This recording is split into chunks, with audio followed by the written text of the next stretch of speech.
On a must-win game to avoid the play-in tournament, the Warriors faced the G League level Blazers team and took them out in the first quarter with a record 55 points.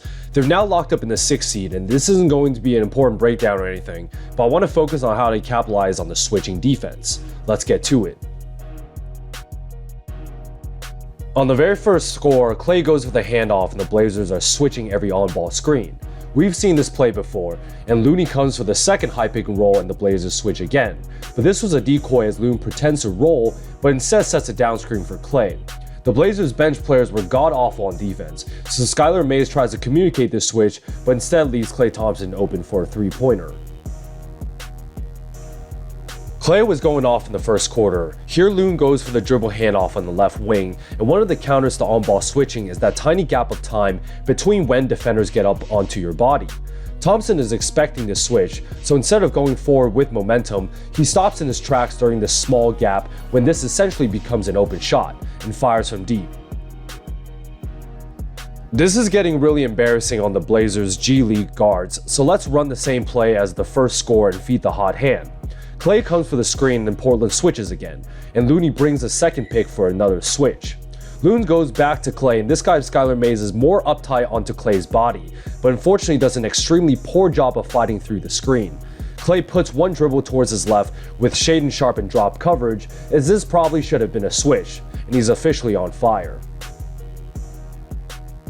Now let's go for the split action, which isn't as effective on switching defenses as non-switching.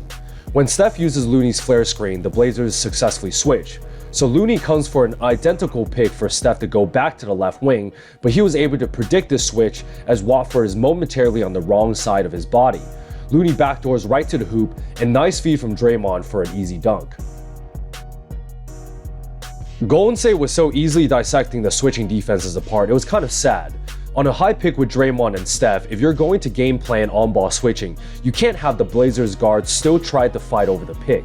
At this point when Kevin Knox switches, number 23 is now on the wrong side of Draymond Green, so it's an easy counter to roll to rim. Bounce pass through two people and it's a 4-on-3 advantage, where Mays has to rotate over as the weak side low man, and Watford is responsible for both Dante and Klay.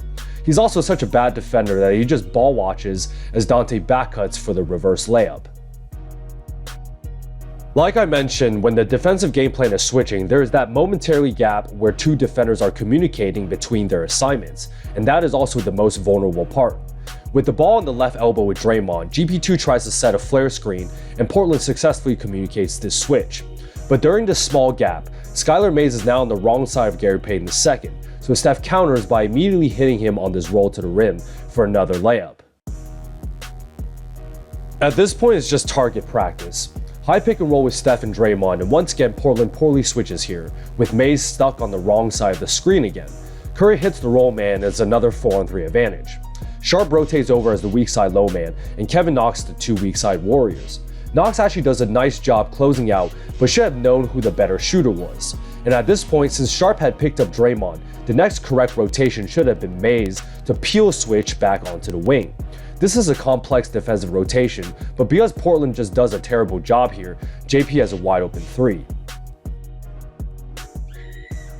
There you guys have it. Undoubtedly the easiest win of the season against a bunch of G Leaguers, but the Warriors locked a spot outside of the play-in tournament as they clinched a 6th seed. This was the best case scenario in my opinion, as the Warriors scored a record 55 points in the first quarter when they were able to embarrass Portland on their defensive game plan of switching both on and off ball screens. Easy counters left and right by Golden State, and especially Steph Curry and Klay Thompson. And now we have a few days off before they face a fellow NorCal team in the Sacramento Kings in the playoffs. Solid regular season, and now let's get ready for the Warriors Invitational.